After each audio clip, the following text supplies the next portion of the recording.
আসসালামু আলাইকুম। আজ আবারও হাজির হলাম নতুন একটা ভিডিও নিয়ে। আজ আলোচনার বিষয় হচ্ছে রিজিক কিভাবে আসে। তো চলো শুরু করা যাক। বিসমিল্লাহির রহমানির রহিম। পরম করুণাময় দয়ালু আল্লাহর নামে আরম্ভ করছি।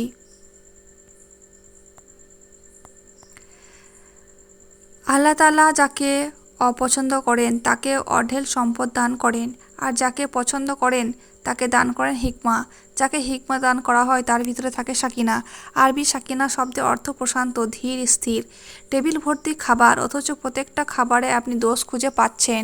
পেট ভরে খেতে পারছেন না, কেননা আপনাকে সম্পদ দান করা হয়েছে, হিকমা দেওয়া হয়নি, যে কারণে আপনার ভিতর সাকিনা নেই।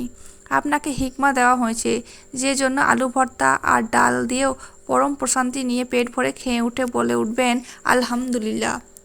উচ্চ শিক্ষিতা সুন্দরী স্ত্রী পেয়েও আপনি তাকে নিয়ে সুখী নন, কারণ আপনাকে হিকমা দেওয়া হয়নি। টোয়োটা এলিয়নে চড়েও আপনি সুখী নন, আপনার কেন পাজরও নাই। এর কারণ আপনার মাঝে হিকমা নাই, সাকিনা উঠে গেছে, আপনি আপনার অবস্থানে সুখী নন। আরবি হিকমা শব্দের অর্থ প্রজ্ঞা। যাকে আল্লাহ তাআলা হিকমা দান করেন সে সর্ব অবস্থায় সন্তুষ্ট থাকে, শান্তিতে থাকে। এর অর্থ নিজেকে মানিয়ে চলা এবং তাতে সন্তুষ্ট থাকা। রিজিক শব্দের অর্থ অনেক ব্যাপক। রিজিকের সর্বনিম্ন স্তর হচ্ছে টাকা, পয়সা, অর্থ এবং সম্পদ। রিজিকের সর্বোচ্চ স্তর হচ্ছে শারীরিক এবং মানসিক সুস্থতা। রিজিকের সর্বোত্তম স্তর হচ্ছে পূর্ণবান স্ত্রী এবং পরিশুদ্ধ নেক সন্তান, এবং রিজিকের পরিপূর্ণ স্তর হচ্ছে মহান আল্লাহর সন্তুষ্টি। রিজিক খুব গভীর একটি বিষয়, যদি আমরা তা বুঝতে পারি। আমি পুরো জীবনে কত টাকা আয় করব সেটা লিখিত, কে আমার জীবনসঙ্গী হবে সেটাও লিখিত, কবে কোথায় মারা যাব সেটাও লিখিত, এবং কতটা খাবার খাবো ও পানীয় গ্রহণ করব তাও লিখিত বা নির্দিষ্ট। আশ্চর্যের ব্যাপার হচ্ছে আমি কতগুলো দানা বা ভাত দুনিয়াতে খেয়ে তারপর মারা যাব সেটাও লিখিত। একটি দানাও কম বা বেশি না। ধরুন এটা লিখিত যে আমি সারা জীবনে 1 কোটি টাকা আয় করব, এই সিদ্ধান্ত আল্লাহ তাআলা নিয়েছেন। কিন্তু আমি হালাল উপায়ে আয় করব না হারাম উপায়ে আয় করব সেটা সিদ্ধান্ত একান্তই আমার।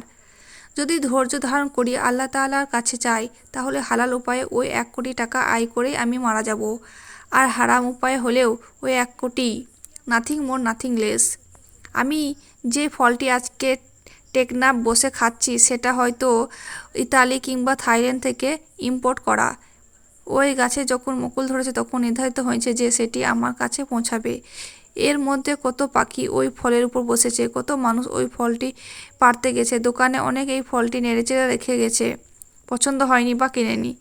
এই সব ঘটনার কারণ একটাই, ফলটি আমার রিজিকে লিখিত। যতক্ষণ না আমি কিনতে যাচ্ছি ততক্ষণ সেটা ওখানেই থাকবে। এর মধ্যে আমি মারা যেতে পারতাম, অন্য কোথাও চলে যেতে পারতাম, কিন্তু না, রিজিকে যেহেতু লিখিত আমি এই ফলটি না খেয়ে মারা যাব না। রিজিক জিনিসটা এতটাই শক্তিশালী। কিংবা যে আত্মীয় কিংবা বন্ধুবান্ধব আমার বাসায় আসছে সে আসলে আমার খাবার খাচ্ছে না, এটা তারই রিজিক, শুধুমাত্র আল্লাহ তাআলাই আমার মাধ্যমে তার কাছে পৌঁছে দিচ্ছেন। হতে পারে এর মধ্যে আমাদের জন্য মঙ্গল রয়েছে, আলহামদুলিল্লাহ। কেউ কারোটা খাচ্ছে না, যে যা রিজিকের ভাগ খাচ্ছেন। আমরা হালাল না হারাম উপায়ে খাচ্ছি সেটা নির্ভর করছে আমি আল্লাহ তাআলার উপর কতটুকু তাওয়াক্কাল করছি, কতটুকু ভরসা করে আছি। কেননা আল্লাহ তাআলা বলেন, দুনিয়ায় বিচরণকারী এমন কোনো প্রাণী নেই যার রিজিকের দায়িত্ব আল্লাহর উপর নেই। তাদের স্থায়ী এবং অস্থায়ী অবস্থানস্থল সম্পর্কে তিনি অবহিত। সব কিছু একটি সুস্পষ্ট কিতাব লেখা আছে। আল্লাহ তাআলা অন্যত্র বলেন, যে আল্লাহকে ভয় করে আল্লাহ তার জন্য কোনো না কোনো পথ বের করে দেবেন, তাকে এমন উৎস থেকে রিজিক দেবেন যা সে ধারণাও করতে পারবে না। মহান আল্লাহ তাআলা আমাদের সঠিক পথ এবং হালাল ও প্রশস্ত কামাই রোজগার ও রিজিক এর ব্যবস্থা করে দিন, এবং সকল প্রকার হারাম কামাই রোজগার ও রিজিক থেকে হেফাজত করুন, এবং আমাদের সবাইকে ক্ষমা করুন, আমিন। তো আজ এই পর্যন্তই থাকলো, পরের দিন বাকি বিষয় নিয়ে আলোচনা করব। আসসালামু আলাইকুম।